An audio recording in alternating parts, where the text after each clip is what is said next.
mbariyango goite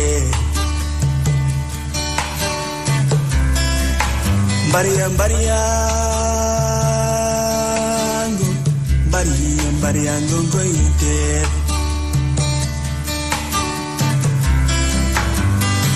vagalam vagalo du jour au lendemain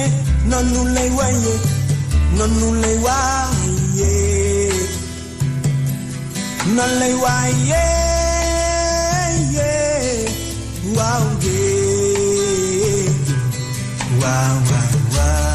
asalaamaaleykum mbokki xarit ci ñu seetaan dala ci leen ak jàmm ci seen émission sama gox mon quartier sama gox nag tey moo di cité Touba Renaissance ñu gën ko xam ci cité Mbackiyou Faye nekk fii ci Wakam ñu ñëw xool askan wi nan nañ fi toogee lan moo leen fi neex lan moo leen fi naqari lépp di leer ci biir seen émission sama gox mon quartier fii ci Touba Renaissance.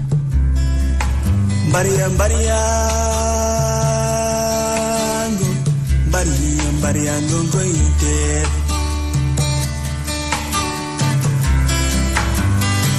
vagalam vagalo du jour au lendemain nonu lay waye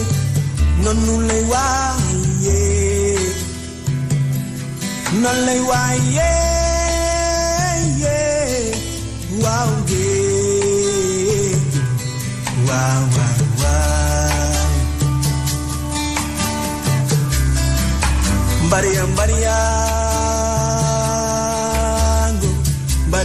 mbariyango goite Touba Renaissance nag boo koy dégg dafa nekk benn lotissement boo xamee ne ñu ngi ko def ci terrain yi aéroport bi moomoon waaye toll na ci fukki at ak léegi biñ ko commencé jaay donc Promobilière moo ko morcelé di ko jaay Promobilière moom mooy société immobilière bu sëñ Mbackiyou Faye moom moo ñu jaay terrain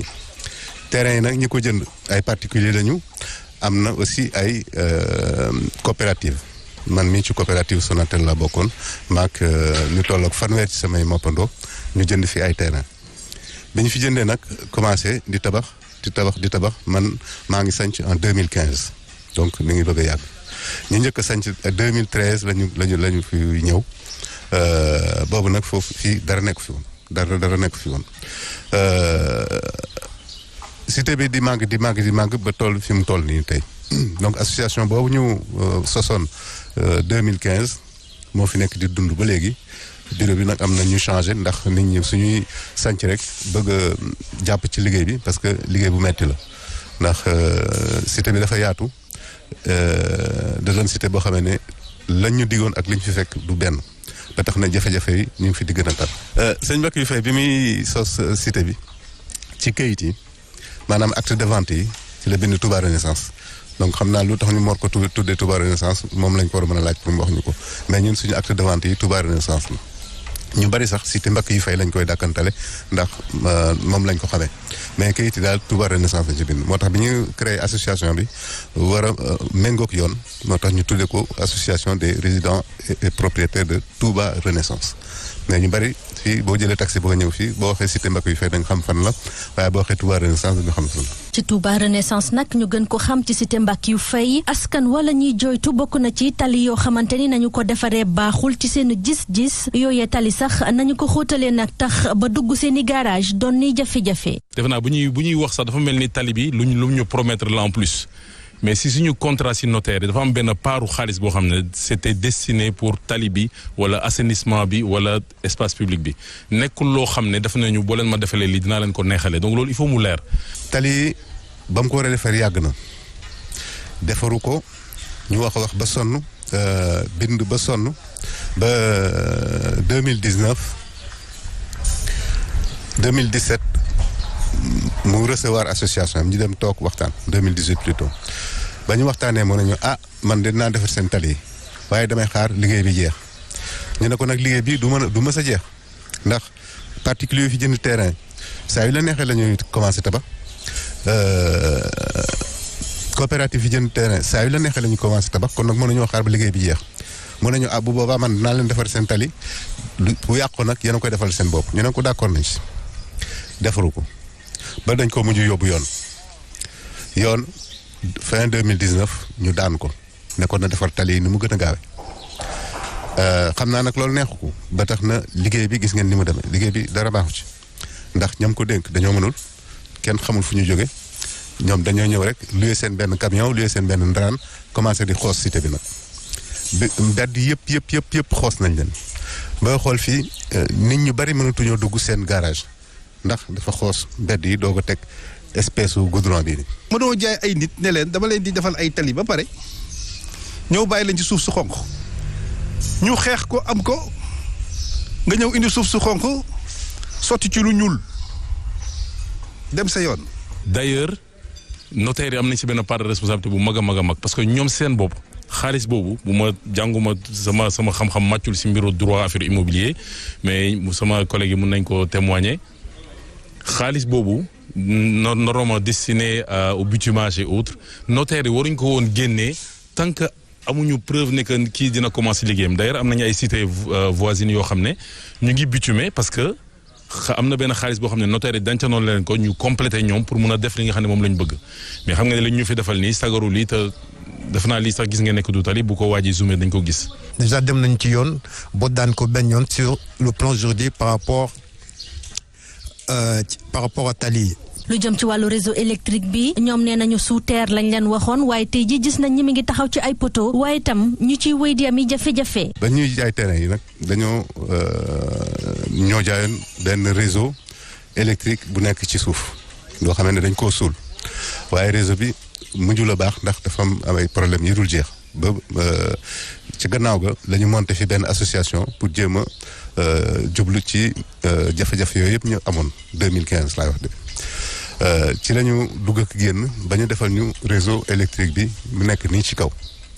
donc loolu moo ñu ci génne ndax ñaari fan ñett dafa doon am ay coupure fii kenn du fi am ndox kenn du fi am électricité pardon. ay mbirum courant yooyu sax gis nga boo jëlee mbirum courant sax da nga koy jëlalee parce que bu la jaayee ne la man seen courant dama koy dugal ci biir suuf far nañ ko liggéeyee baaxul ba Senelec saa yu ñëwee sonn. ne man lii tat mënatuma ci dara Senelec mooy wax loolu ne man mënatuma chaque fois ñëw di dépanner seen courant yi di dagg léegi finalement man câble yi dama koy jaarale ci kaw parce que man sonn naa te pourtant c'est contractuel. ci cité Touba Renaissance nag wàllu assainissement doxu fi niki noonu réseau eau pluviale ak réseau eau usée doon na lu ñu fi yittewoo lool ndax tey jafe-jafe rek la ñuy nekk ci ay ndox yu taa. bi ñuy ñëw fii ñu ci bëri dañoo daw ay quartiers yoo xam dafa amoon mbënd. moo tax ñu daw ñëw fii yaakaar ne bu ñu ñëwee fii dinañ fi gis lu gën a baax far fi waraw yëpp ba ñuy jënd daf ñu jaay réseau assainissement bu ñuy connecté ci réseau ONAS alors mu jël sunu réseau assainissement dugal ko ci canal bu nga xamante ni canal boobu ndoxu taw la war a yóbbu. alors ba nga xamante ni canal boobu tey at bi yëpp dafay fees del ba nga xamante ni bu taw ñëwee li mu waroon yóbbu ci ndoxu taw du ko yóbbu ndoxu taw bi daf fiy des bàyyi nit duñu mën a dugg seen kër xale yi duñu mën a jàngi da ngay gis ay kër yu nga xamante ni xale yi duñu ndékki duñu mën a togg añ jigéen duñu mën dem marché loolu la ñuy dund fii ay boroom kër yu mënul dugg seen kër ay xale yu nga xamante ni duñu mën a dem jàngi école wala boo buggee génn sa kër da ngay sol bot ci lu nga xamante ni yow dañu la jaay eau bu ñuy yóbbu ndox bu bon bu ñuy yóbbu ci égout ONAS yi rawatina façon reptile bu nekk nag day génn fii ay bar ay jaan dañuy génn ci kër nit ñi fii da ngay toog ndoxu égout yi ñëw génn sa biir douche kër xam nga ni kooku doomu aadama mënu ko dund dafa metti te koo xamante ni dafa fay xaalisam te xaalis bu nga xamante ni yàlla xam na ni gis nga bu ñu lay jaay genre terrain yu mel nii sa xaalis bu matul dañ lay dàq. fi ñu nekk nii si ñu cité bi fu mu nekk on est au point bas des mamelles de ce fait que fii la ndox mi yëpp di tase certains voisins ne sortent pas pour un peu tuuti taw tuuti ndox on se retrouve avec des inondations te loolu y a des risques quand même énormes.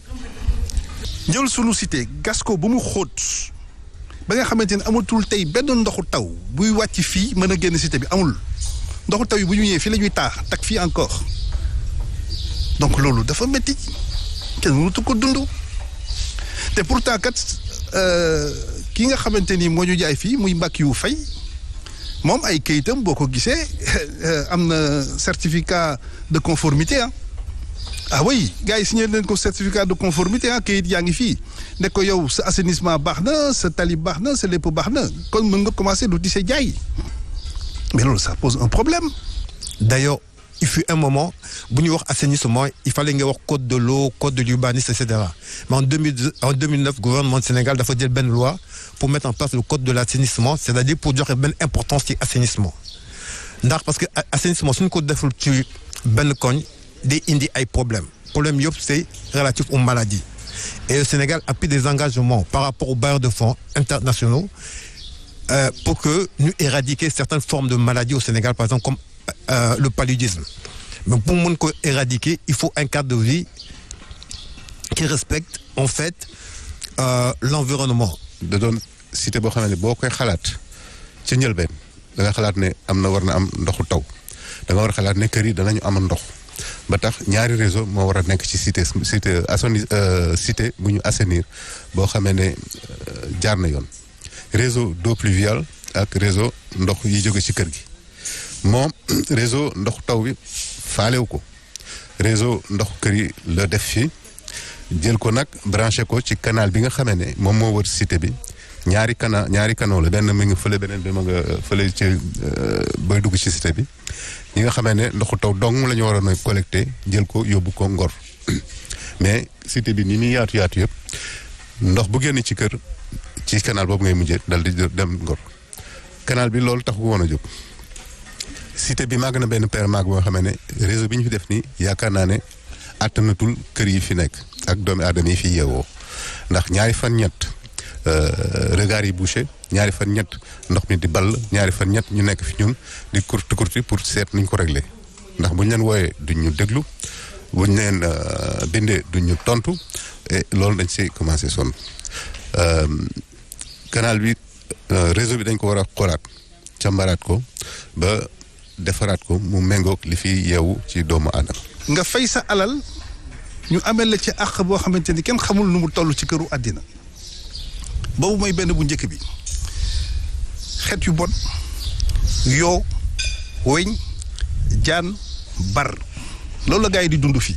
boo bëggee génn sa kër nag da ngay sol ay bot. ndox yooyu sax nag tax ba tey jii ñu jàpp ne xet gu bon ay insectes wala sax ay reptiles doon na loo xam ne dañu koy dëkkaaleeg foofu ci seen gox ba mu metti loolu ci ñoom. assainissement su amul dañuy am moustique nit yi duñu mën a génn dem doxi seen ay soxla toujours dañuy am problème par exemple ou bien seen kër bouché et cetera kenn du mën a noy et xet bu bon ngay noy et finalement dafa lay indi ay maladies au niveau respiratoire et cetera conséquences yi dafa énorme par rapport par exemple à nos enfants loolu tax di nga gis Dakar xale yu bari lu tax ñu am problème asthme tout ça là c'est parce que dañuy am ce problème d'odeur boo xam ne day génn ci égout yi tey gars yi duñ ko mën a noy loolu mooy indi feebar yu bari ci xale yi au niveau du Sénégal et engagement yëpp Mbackiyou Faye daf ko jëloon daf ko woon respecté. bu ca yamoon mu tane ñoom kat nee ñu lu jëm ci wàllu grava ak yeneen ko xeetu salte yu tukkee ci yooyee travaux wu tali bi bokk na ci li sopp xar kanamu seen gox boobu. gis ngeen espace bi ni mu salte gis ngeen jàllu suuf ya fa nekk jàllu grava ya fa nekk ba ñuy defar tali bi la ñu gas mbedd yëpp jël ko dem tuur ko foofu tuur nañ ko aussi ci yeneen parcelle nit yi ci biir kër gi ñoo xam yi ci biir quartier bi ñoo xam ne tabaxuñ ko grava yëpp fa lañ ko bàyyi dem seen yoon. te loolu vraiment rafetul si gis-gis te rafetul aussi si xel. ak li nga xamante ni waa ji doon xoos fi daf ñu ko defal la donc jël sunu koñ yi xoos ko ba mu suufee jël trottoir yi yéege ko dafa def ba nga xamante ni nit ñi tey amatuñu fu ñu gaaree ba nga xamante ni day indi ay xol yu xat parce que am na place su gaare yu nga xamante ni amu fii kenn amul foo gaare. lu jëm ci cadre de vie bi ñoom ñu ne déception lañu ci am ndaxte fii gisuñu fi sax garab wala bërëb bu ñu mën a toog ba féexlu. ñoo ngi wut ker sànq ba léegi pour toog wax amuñu ker xam nga cadre de vie dafa am lu mu àndal cadre de vie dafa ànd ak place su féexlukaay yi dafa ànd ak place su fawukaay yi waaye ñun amuñu place su féexlukaay amuñu place su fawukaay. cadre de vie bi ñuy jaay dafa am lu mu àndal maanaam c'est pas vendu à prix ville dañ ñu ko jaay à prix d'or ñu endetté wu à vie d'accord parce que ñi fi nekk yëpp on a pris des crédits pour pouvoir financer nos maisons donc sàccuñu defuñu leneen honnêtement on gagne nos vies pour pouvoir aspirer à quelque chose gisuñu dara vraiment rien de ligne ñu waxoon man depuis bi ñëwee kii sama voisin la Souleymane mi mais bi ñu ñëwee ba léegi amuñu jàmm.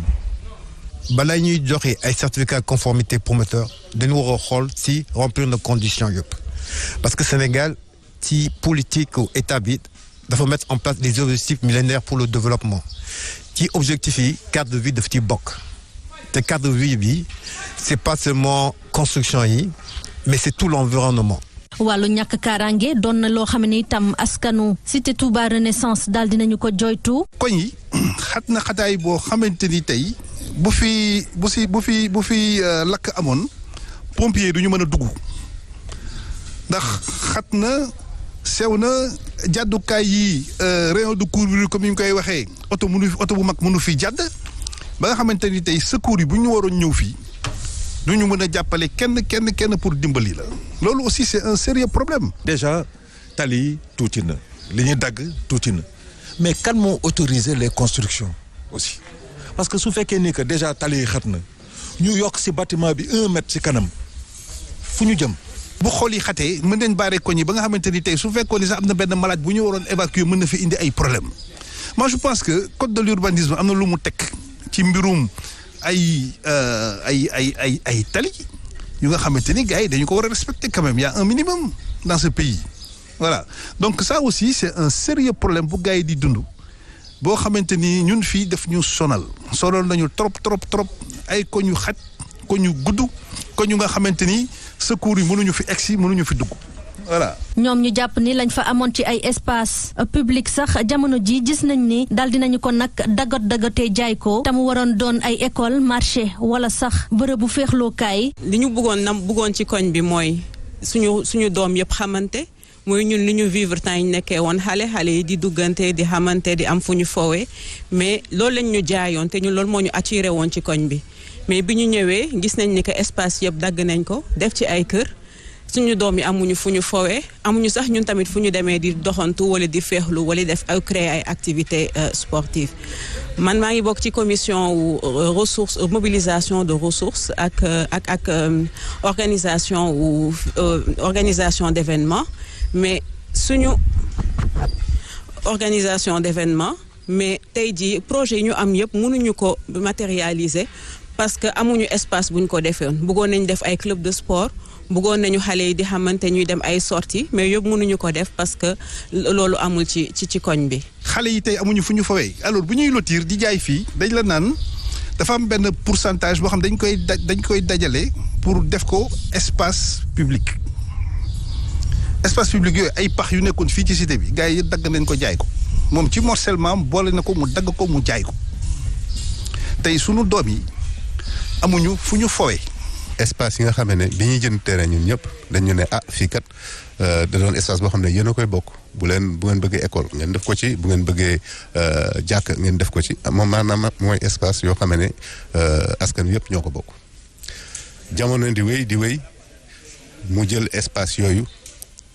morcelé ko jaay ko donc fi ñu toll nii cité bi li muy yaatu amul benn espace boo xam ne nit ki mën na cee nooyi. espace bi fi des donc moom mooy bayal bi ngeen di seen fii te bayal boobu moo ko moom te dégg nañu for nañu si weewu béy ne daf koy bëgg a jaay wala mu def ay immeuble am te loolu mënu la sotti ndax urbanisme moo imposé kuy def lotissement nga génne espace public yooyu loolu donc mooy mën a tax waa urbanisme jox la kayit yi war pour nga lotisser jaay. loolu la defoon nag si njëlbeen waaye gannaaw ga ci la jaay espace yooyu. te li ci gën a garaaw day indi sax ay problème mu dëkkandoo ndax xale yi dañuy bëgg di fo ñëw ci koñ yi di bëgg football yàq oto jàmbur loolu àq la ça pose un sérieux problème et loolu la ñuy dund mais ñu teg ko fan loolu neexatul. tabax yooyu ñu tabax yenn ci ay pàkk tax ba am réseau ci bile gox day doon yenn saay ay jafe-jafe. pàkk yi ñu destiné woon à l'espace public yi ñu jël jaay ko de ce fait que on se retrouve avec des problèmes de réseau énormes aussi dëkk fii amatuñu réseau bien vrai que y a des sonateliers en pagaille mais quand même amatuñu sax réseau ndax kër yu jogeyantoo xat amul benn espace on n'arrive pas à respirer dans cette cité maintenant c'est ça le problème. yile jafe-jafe nag tax ba askanu cité Touba Renaissance ñu gën ko xam ci cité Mbackiyou Faye di sàkku ci promoteur bi mu dimbali leen ba la ñu xaatim déggoo ci protocole d'accord ñeel dëkkuwaay bi ñu daal di ko respecté. promoteur bi ñu jaay muy Mbackiyou Faye ñu ñëpp xam ko Sénégal xamee ko ci mbiru diine aussi xamee ko aussi ci mbiru business di wax ne que ñun ay sénégalais lañ comme ni ko Iba Mar waxee sànq dañoo liggéey pour ñenn ñi lépp pour mun a investir lii muy le projet d'une vie. bu ñuy jaay terrain yi am na ay engagements yu mu jëloon am na ay obligations yu pesé ci boppam mooy comment dire faire l'assainissement de ce quartier comment dire faire les routes de ce quartier et cetera bon engagement yooyu yëpp il faut dire sur le plan juridique respecté wu. ci kayit bi daf la ne câble bi ci suuf lay jaar dama lay jaay tali dama lay jaay assainissement suñ lay wan plan yi dañ lay wan plan yu rafet ne la plan yi boo ñëwee yow fii am ngeen fi fawukaay am ngeen fi lii am ngeen fi ay pax pour fo waaye dara waaye loolu teg ko fan. par rapport à la religion sur le plan moral il faut mën a respecter jigéetam ak mbokku jullitam ak nit tamit ak être humain parce que ñun ñëpp dañuy am ay droits dans ce pays personne n'a plus de droits qu'un autre. C'est-à-dire il faut que sur le plan moral il est dans la religion il doit respecter aussi lii yàlla santaane c'est-à-dire bañ a am ak surtout ñu ngi ci weeru koor ak morom jullitam ça c'est très important loolu tax on lui appelle à plus de considération mën a respecter nit yi te mën a respecter engagement pour assainir cité bi. Mbackiyou Faye ñaanuñu ko saraxuwuñ ko on lui demande juste mu respecter li ñu tënk ci suñu ay contrat d'achat pas plus ni moins donc je crois que loolu mooy jooyu population bi ñi fi nekk yëpp et tout le monde ñun ñëpp on subit les mêmes problèmes. sénégalais la ñuy sénégalais ëppale wuñu fii ay Faye ak ay Jóob ak ay Njaay ak ay ñu leen ñoo fi nekk dañu bëgg mu respecter li muy def